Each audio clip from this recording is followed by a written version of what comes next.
누가복음 18장 18절에서 23절까지입니다. 어떤 관리가 물어 이르되 선한 선생님이여 내가 무엇을 하여야 영생을 얻으리이까? 예수께서 이르시되 내가 어찌하여 나를 선하다 일컫느냐? 하나님 한 분 외에는 선한 이가 없느니라. 내가 계명을 안 하니 간음하지 말라, 살인하지 말라, 도둑질하지 말라, 거짓 증언하지 말라, 내 부모를 공경하라 하였느니라. 여짜오되 이것은 내가 어려서부터 다 지키었나이다. 예수께서 이 말을 들으시고 이르시되 네게 아직도 한 가지 부족한 것이 있으니 네게 있는 것을 다 팔아 가난한 자들에게 나누어 주라. 그리하면 하늘에서 네게 보화가 있으리라. 그리고 와서 나를 따르라 하시니 그 사람이 큰 부자이므로 이 말씀을 듣고 심히 근심하더라. 아멘.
갈릴리 성가대와 오케스트라의 귀한 찬양에 감사합니다. 고맙습니다.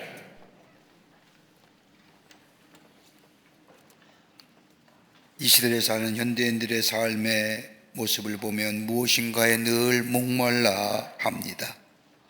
그래서 인생의 공허함과 목마름을 채우기 위해서 무엇인가 끊임없이 찾아다니는 것을 보게 됩니다.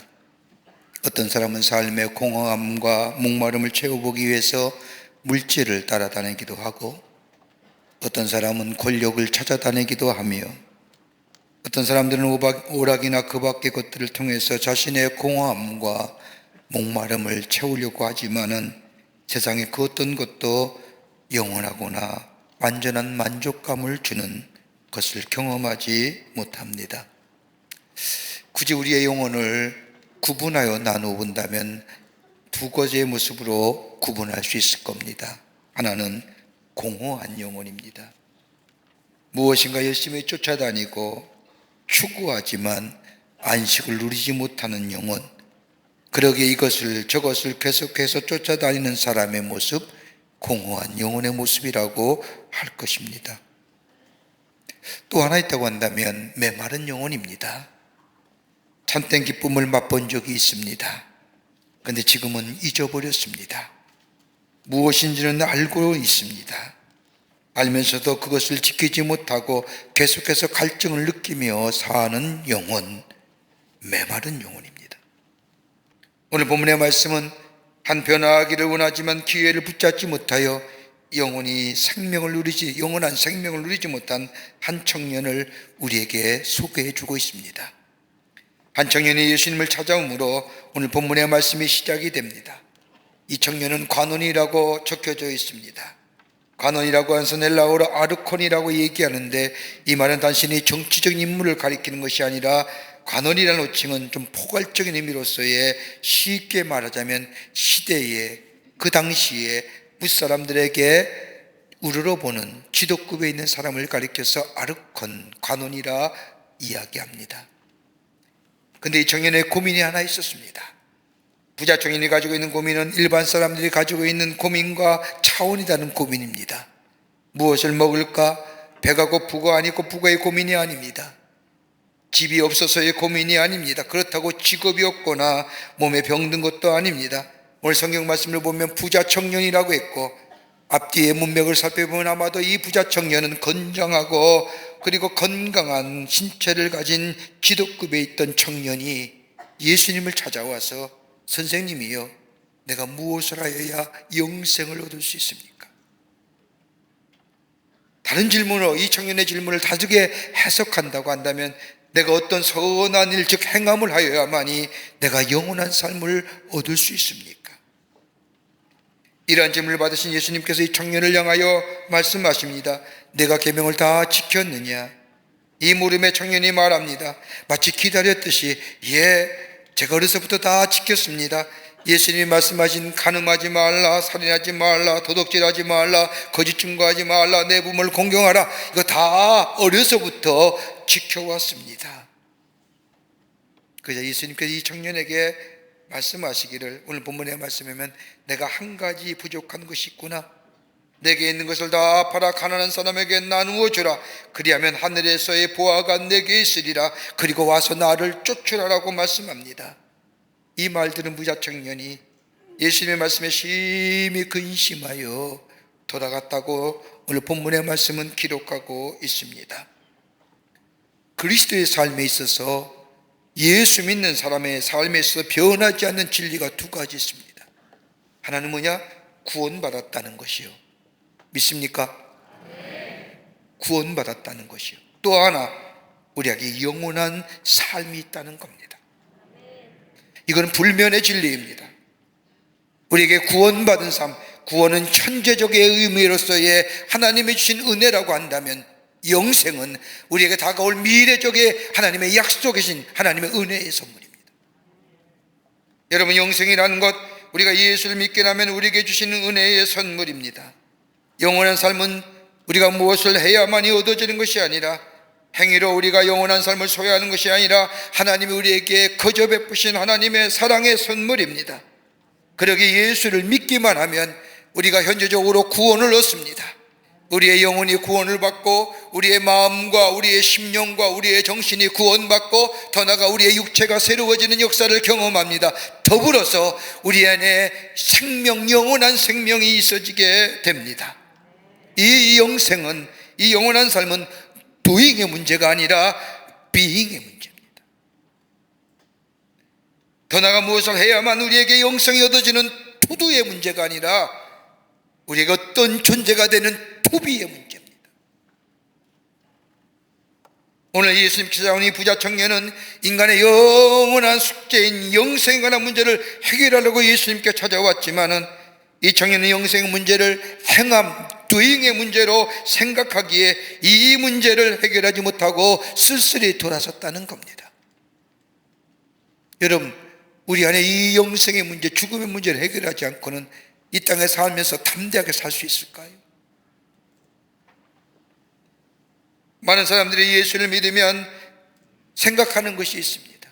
이것 때문에 주저하죠. 예수 믿기를. 예수 믿으면 우리의 삶의 태도가 달라지고 더 나아가 우리의 행위가 달라져야 한다고 생각합니다. 그러기 위해서 행위가 먼저 바르게 돼야 되고, 그런 다음에 이것으로 인하여 믿음이 자라고, 그 다음으로 생각하는 것이 은혜입니다. 그러기에 예수 믿으면 내 삶, 내 태도 이거 바뀌어져야 되는데 이게 쉽지 않으니, 또 바뀜을 원치 않으니 예수 믿기를 주저하는 겁니다. 근데 성경은 이렇게 말씀하는 것이 아닙니다. 우리의 행위와 우리 행함이 우리에게 구원을 가져다 주지 못합니다. 행함이 먼저가 아니라 믿는 것이 먼저입니다. 우리를 위하여 예수 그리스도께서 이 땅에 오셔서 내 죄를 위하여 죄 싹은 사망이요 영원히 형벌받을 수밖에 없는 죄 가운데 있던 우리를 위하여 십자가에 달려 죽으심으로 우리의 죄를 대속해 주시고 우리를 구원하여 주셔서 우리의 존재와 우리의 실존의 모습을 바뀌어 하나님의 자녀로 삼아 주실 뿐만 아니라 우리에게 영원한 생명을 허락해 주신 그 하나님의 사랑, 하나님의 거저 주시는 선물, 이 은혜를 깨닫게 될 때에, 이 은혜를 믿음으로 받아들이게 될 때에 이 믿음을 통하여 우리 안에 역사가 일어납니다. 우리의 행위가 달라지고 우리의 태도가 달라지고 우리의 가치관이 달라지고 우리의 세계관이 달라지는 새로운 존재로서의 거듭남의 역사가 우리 가운데 있을 뿐만 아니라 죽음의 문제를 해결하는 영생을 소유한 하나님의 백성의 삶으로 살아가게 됩니다. 그러기에 은혜가 문제입니다. 은혜가 문제입니다. 여러분, 기독교의 가장 핵심적인 내용을 담고 있는 성경 구절을 하나 찾는다고 한다면 우리가 잘 알고 있는 요한복음 3장 16절 말씀입니다. 하나님이 세상을 이처럼 사랑하사 독생자를 주셨으니 누구든지 저를 믿는 자마다 멸망치 않고 영생을 얻게 하려 하심이라. 여러분, 예수를 믿는 자마다 하나님의 진노로부터 자유함을 얻습니다. 의롭다 하심을 얻습니다. 죄의 능력과 죄책감에서 자유함을 얻습니다. 옛날에는 죄의 노래요, 죄가 우리의 마음의 어둠으로 자리 잡았던 우리의 심령이 하나님의 거룩한 영이 내 삶을 지배하기에 죄의 유혹과 죄책감과 죄의 능력을 넉넉히 이겨 승리하게 합니다. 수치심과 다른 사람의 억압으로부터 자유함을 얻습니다. 치유와 회복의 역사를 경험하게 됩니다. 그뿐 아니라 가장 귀한 영원한 생명을 소유하게 됩니다. 이게 어디로부터요? 은혜로부터 오는 겁니다. 우리가 그러기에 영원한 삶을 소유한다는 것은 어떤 행위로 얻어지는 것이 아니라 예수님께서 십자가에 우리 죄를 위하여 달려 돌아가심을 믿기만 하면 우리에게 영원한 삶이 있어지게 됩니다. 이건 변함이 없는 진리입니다. 바꿀 수 없는 진리입니다. 그러기에 우리는 예수를 믿는 순간, 구원받는 순간 우리에게 미래적 소망인 영원한 삶이 죽음의 문제를 넘어서는 영생의 삶을 하나님이 우리에게 은혜로 선물로 주시는 귀한 하나님의 백성의 존재가 됩니다. 죽음의 문제를 해결하잖아요. 우리가 사는 세상 너무 현재적인 것과 현세적인 것만 관심 있지 다가올 미래 영생에 대한 영원한 삶에 대한 문제 점점점 희박해져 갑니다. 여러분, 이것이 없다면 우리가 예수 믿는 기쁨이 있을까요? 우리의 삶의 어려움과 두려움과 걱정과 염려, 이걸 이길 수 있는 힘의 원천이 어디 있을까요? 오늘 본문의 말씀은 흔들릴 수 없는, 양보할 수 없는 진리에 대한 문제, 그리고 진리를 굳건히 지키는 것이 어떠한 것인가를 예수님은 한 청년을 통하여 우리에게 말씀해 주고 계십니다. 하늘의 보화, 하늘의 놀라운 은혜 가운데 우리에게 있어질 이 영원한 생명 어떻게 보존하여 어떻게 지켜나가며 그로 인해 어떻게 누릴 수 있는 인생 될 수 있을까요? 오늘 본문의 말씀을 통해서 함께 말씀을 나누며 은혜 받기를 원합니다. 첫째는 내 것을 내려놓아야 합니다. 오늘 본문의 말씀을 보면 이 부자 청년이 예수님께 찾아와 내가 어떻게 해야 영생을 얻을 수 있습니까? 라고 하는 이 질문에 예수님은 오늘 본문의 22절의 말씀을 보면 내 있는 것을 다 팔아라라고 말씀합니다. 혹자는 예수님의 말씀에 우리의 재산을 다 팔고 그리고 예수님을 따르는 것이 영생을 누리는 삶이라고 생각할지 모르나 예수님이 부자 청년에게 내게 있는 것을 다 팔으라고 하는 말씀은 다름이 아닌 철저한 자기 부정의 삶입니다. 예수님보다 더 귀히 여기는 것, 하나님보다 더 가치 있게 여기는 것, 더 소중한 게 여기는 것, 이런 건 내게 없어지면 내 삶의 존재 기반이 무너진다고 생각하는 것들, 그것이 물질이든 권위든 권세든 그것이 뭐든 간에 하나님보다 더 소중히 여기는 것을 부정할 줄 아는 자들, 자기 부정의 삶이 있을 때에 우리의 영생이 온전하게 누리게 될 뿐만 아니라 보존된다는 겁니다. 여러분, J.R. 돌킨이라고 하는 영국 작가 쓴 판타지 소설인 반지의 제왕이라는 소설이 있습니다. 영화 보신 분도 계시고 읽으신 분도 계실 겁니다. 전 세계 사람들이 열광했지요. 여러분, 여기에 많은 사람이 등장하지만 여러분, 가장 인상에 남는 사람이 누굴까요? 인물이 골룸이죠. 어떻게 그렇게 생겼을까? 소설이니까. 근데 원래 골룸은 그런 모습이 아니었답니다. 작가가 생각했던 그 골룸의 모습은 여가와 웃음이 그리고 다른 사람과의 우정을 즐기는 행복한 호빗으로 그려져 있습니다. 그런데 가지지 말아야 할 것을 그의 손에 넣는 순간, 뭐요? 힘의 반지. 기억나세요? 힘의 반지를 넣는 순간 그의 삶이 완전히 바뀝니다. 그가 반지를 그의 손에 넣는 순간 골룸은 그 반지에 빠져서 예전에 가졌던 여가나 웃음이나 고향이나 친구들이나 안전함이나 우정이나 이런 것들이 그의 삶 속에서 다 사라지고 말. 힘을 상징하는 그 반지를 위해 모든 것을 심지어 자신의 삶까지도 포기합니다. 그 반지 힘에는 그를 현혹시켜서 모든 관심과 사랑을 그로부터 받아냅니다. 그것이 그의 유일한 사랑이요 보물이 되고 맙니다. 그러면서 이 골룸은 그것을 볼 때마다 나 이거 원해, 나 이것이 필요해, 이 보물을 가져야 돼, 정말 밝아, 정말 아름다워, 나의 보물. 골룸은 힘을 상징하는 이 반지의 마음과 사랑을 빼앗겨 삶의 진짜의 보물을 다 귀한 것들을 잊어버리고 맙니다. 그리고 내면만큼이나 외면의 삶이 징그럽게 왜곡되게 황폐해져 버리고 말이죠. 여러분, 우리의 영혼의 눈이 건강하지 아니하면 예수님이 아닌 다른 매체의 예물의 시선이 고정되게 되면 자신의 영혼을 위해 이것만 가지면 내가 평안할 것이라고 말하는 순간 그의 삶 속에 영생의 삶은 보존되지 못합니다.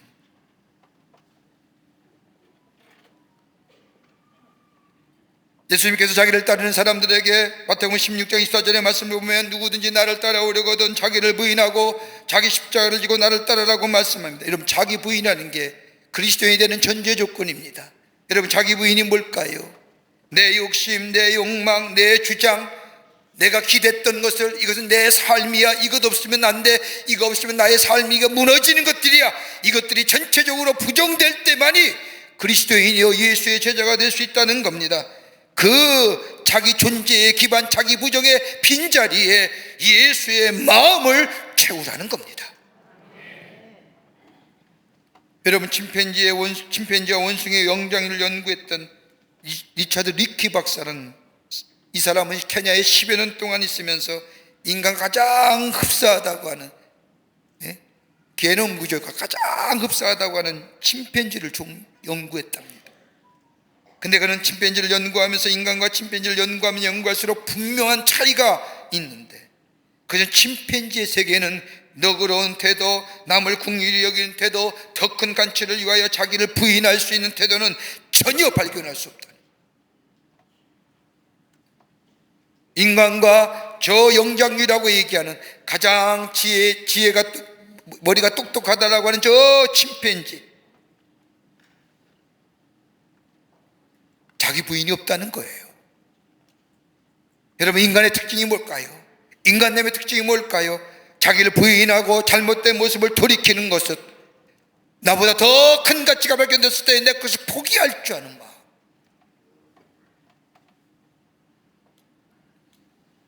자기를 이길 줄 모르고 참을 줄 모르며 자기의 욕심대로 행동하고 생각나는 대로 말하고 하고 싶은 대로 한다고 한다면 저 침팬지의 영장류인 침팬지와 다를 바가 뭐냐.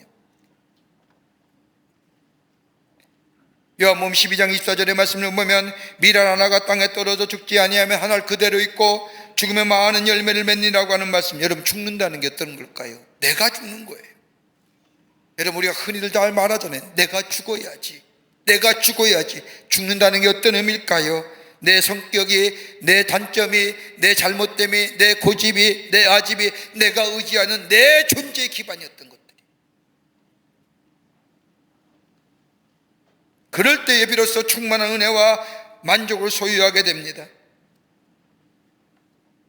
나를 부정하는 거예요. 그럴 때에 내 삶 속에 온유해지고 겸손해질 뿐만 아니라 하나님의 말씀에 순종할 뿐만 아니라 더 나아가 예수님 우리에게 약속하신 저 영원한 나라 영생의 삶이 내 이 땅에 사는 날 내 삶 속에 보존될 뿐만 아니라 내 삶이 끝나는 날 내 육체가 하나님의 말씀대로 흙으로 돌아가고 내 영혼은 저 하나님 나라에 갈 때에 그 약속의 성취인 영원한 생명, 영원한 삶이 우리 가운데 있어지는 그 놀라운 약속의 성취가 이루어지는 복된 삶이 되는 줄 믿습니다. 내 거 부정돼야 돼요. 겸하여 섬길 수 없는 거예요. 이것도 좋고 저것도 좋고, 여러분 하나를 선택하려고 하면 하나는 포기하는 게 있어요. 어떤 것이 더 삶의 가치와 내 삶을 존귀한 삶으로 만들어진 것에 내 것을 내려놓을 줄 아는 자. 두 번째는 관계성의 회복이 있어야 합니다. 어떻게 해야 내가 영생을 얻을 수 있습니까? 라고 하는 이 청년의 질문에 예수님은 말씀하시기를 내 자산을 팔아 가난한 사람에게 나누어 주라고 말씀하십니다. 가난한 사람에게 나누어 주라고 하는 이 예수님의 말씀은 선한 행위를 얘기하는 것이 아닙니다. 다름 아닌 이웃과의 관계성의 회복을 얘기하는 겁니다. 여러분, 우리에게 구원과 영생을 허락하신 예수님의 구체적인 모습은 어떤 걸까요? 죄의 싹은 사막입니다. 영원히 죽어야 될 존재입니다. 그럼에도 불구하고 그 하나님께서 우리를 사랑하시기에 하나밖에 없는 예수님을 이 땅에 보내주셔서 우리의 죄싹을 위하여 대신 십자가의 대속제물이 되시어 그로 인하여 우리에게 구원과 더불어 영생을 허락해 주신 그 하나님의 놀라운 십자가의 사랑, 여러분 우리가 구원과 영생을 얻게 된 역사가 어떤 걸까요? 예수 그리스도의 십자가와 하나님과 나와의 관계를 회복시켜 주시고 나와 나 자신의 관계를 회복시켜 주시고 더 나아가 이웃과의 관계를 회복시켜 주신 예수님의 사랑.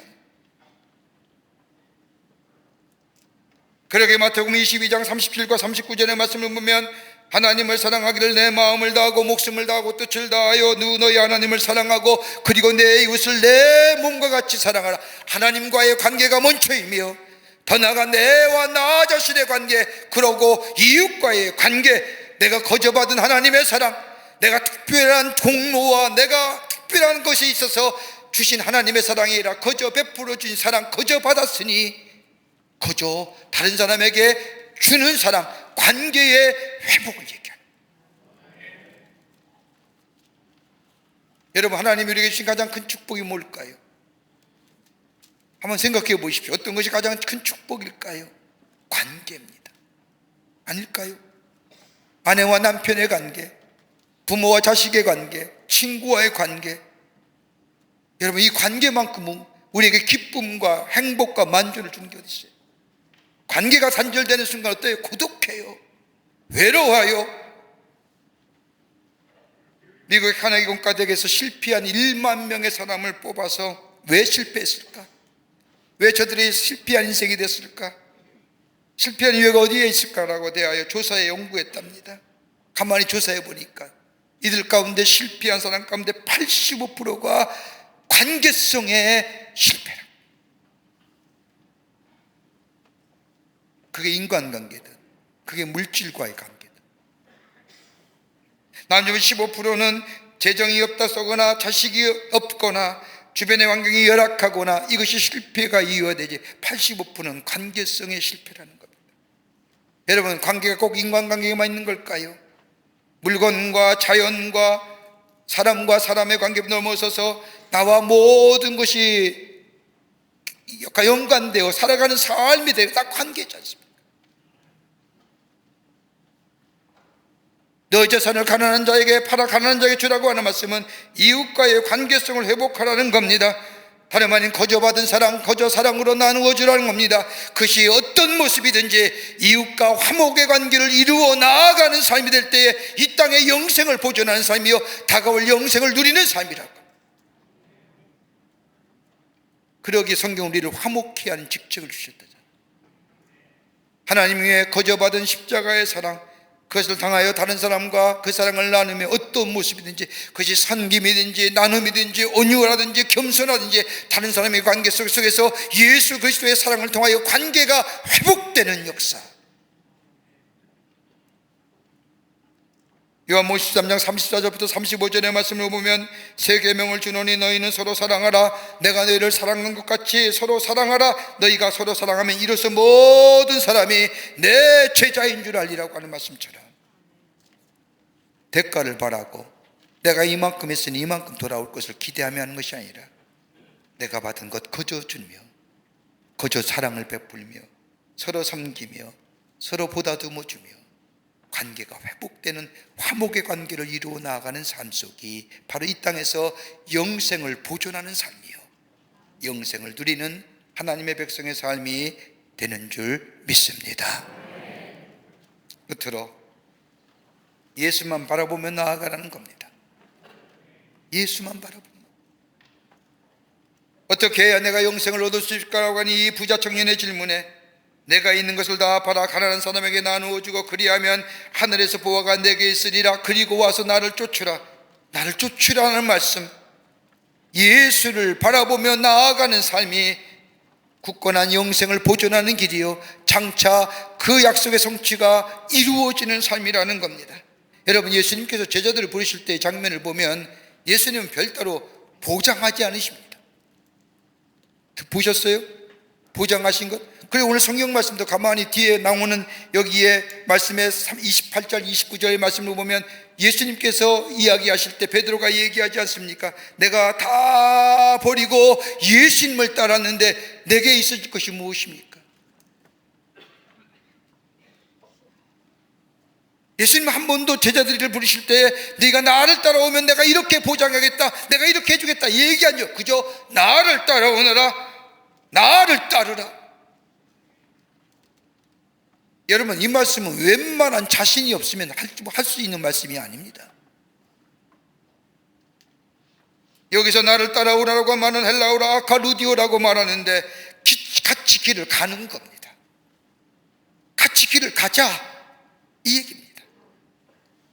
베드로와 안드레가 예수님의 부르심을 받고 그물을 깃다가 사람 낳는 어부가 되게 하리라 라고 말씀을 듣고 그 자리에서 모든 것을 다 내어놓고 아카루디오, 예수와 함께 길 가는 인생이다. 나를 쫓아온다는 것은 예수만 바라보며 나아간다는 겁니다. 여러분, 마태복음 14장 29절의 말씀을 보면 베드로가 물 있는 걷는 장면이 나옵니다. 기가 막힌 이야기입니다. 여러분, 베드로가 어떤 사람입니까? 이성적이고 합리적인 사람과는 거리가 먼 사람입니다. 감정적이고 즉흥적인 사람입니다. 예수님께서 십자가를 지시고 저 인류 대속을 위하여 십자가 길을 가야 한다고 할 때에 베드로가 뭐라고 얘기해? 안 됩니다. 안 됩니다. 가야 한다는 얘기야. 그러면 다른 사람은 다 예수님을 떠나도 나만은 예수 떠나지 않겠습니다. 여러분, 베드로가 행했던 일들, 대답들, 고백들 다 하나같이 감정적이고 즉흥적입니다. 변호사에서 모세와 엘리야와 예수를 보는 후에 베드로가 얘기하길 여기에 초막새를 짓고 여기서 지내십시다. 사명이 있을 텐데 사명 잊어버리고 감정에 기분에 즉흥적으로 초막새를 짓다고 여기서 지내자고 얘기했던 사람이 베드로입니다. 하나의 사건마다 깊이 생각하는 것이 없습니다. 있는 그대로 생각나는 그대로 즉흥적으로 고백했던 이 베드로. 근데 마태복음 14장의 말씀을 보면 이 베드로가 놀라운 기적을, 예수님처럼 무리를 걷는 거예요. 여러분 얼마나 놀라울까요? 여러분 그림 같은 것들 가만히 보세요. 베드로가 배에서 발을 옮겨 무리를 옮길 때에 여러분 베드로의 모습을 가만히 보세요. 우리는 발을 옮기는 장면에 더 많이 신경을 쓰이죠. 그런데 베드로가 그때에 그의 눈이 어디를 향하고 있는지, 어디를 바라보고 있는지, 예수님께 시선을 고정하고 그의 발을 바다 위에 내디뎠을 때 그는 예수님처럼 무리를 걷는, 아니 역사상 처음 아닌 처음이자 마지막으로 예수님같이 무리를 걷는 놀라운 기적을 예수와 함께 걷는 거예요. 아카르디오, 같은 길을 가는 거예요. 같은 길을 건너서 시선이 고정되고 바라보는 방향이 같고 바라보는 목적도 같고.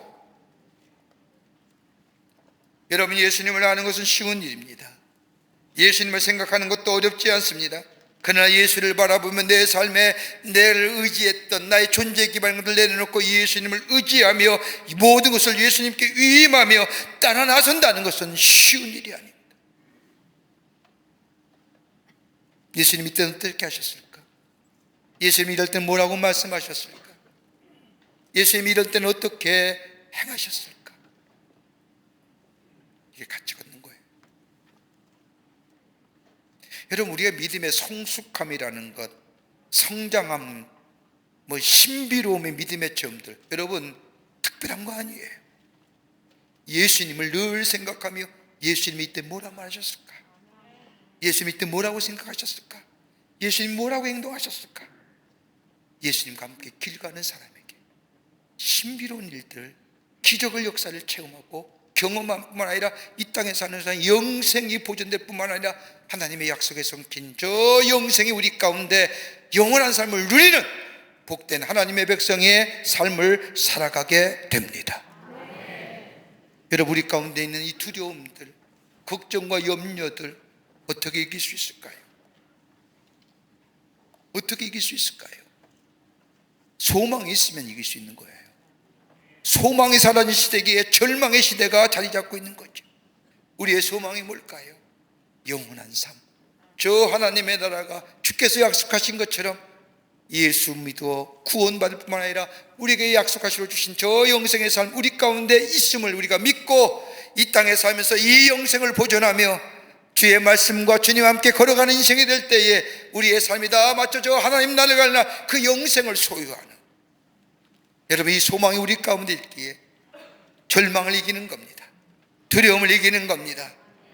우리의 삶의 어려운 문제를 넉넉히 이겨 승리하는 하나님의 백성으로 살아가는 역사가 있게 됩니다. 나를 내려놓는 겁니다.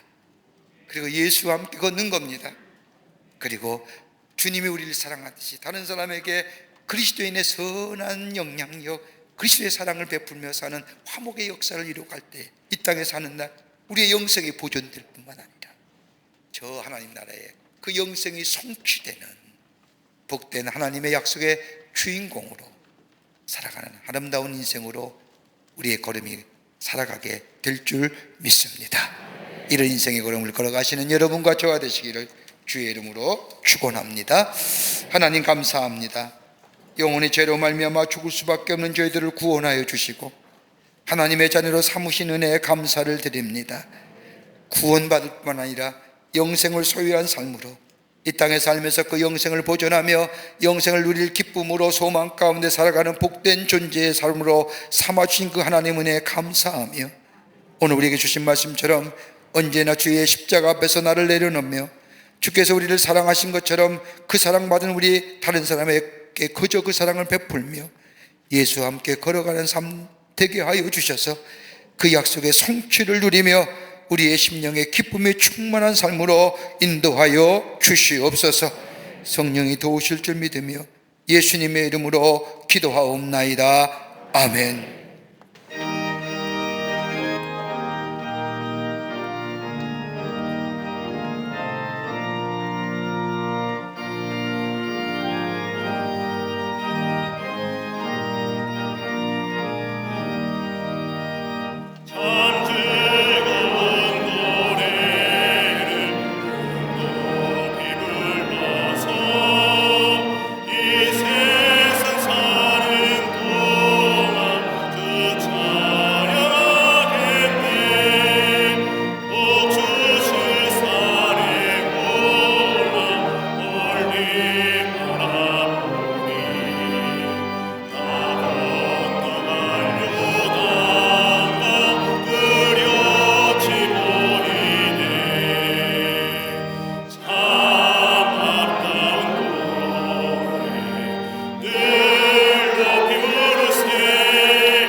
우리를 구원하시기 위해서 인간의 몸을 입으시고 이 땅에 오셔서 우리의 죄를 대속하시어 십자가에 달려 죽으심으로 우리에게 구원과 영생을 허락해 주신 우리 구주 예수 그리스도의 크신 은혜와 하나밖에 없는 당신의 아들 우리에게 보내주셔서 십자가에 달려 죽게 하심으로 우리를 향한 사랑이 얼마나 큰지 그 사랑을 보여주신 한량없으시고 측량할 수 없는 그 하나님의 사랑하심과 우리 안에 내재하시며 역사하시어 구원의 완성을 이루어가시는 성령님의 놀라운 능력의 역사가 거룩한 주의 날 주의 전에 올라와 하나님 앞에 예배하며 주신 말씀 가슴에 새기며 이 땅에 사는 동안 우리에게 주신 귀한 영생의 삶 보존하며 저 하나님 나라에 가 그 영생을 누릴 것을 소망 가운데 기다리며 주의 말씀에 순종하여 하나님의 나라를 이루어가는 우리들이 놀라운 역사 가운데 그 구원의 완성을 이루어가는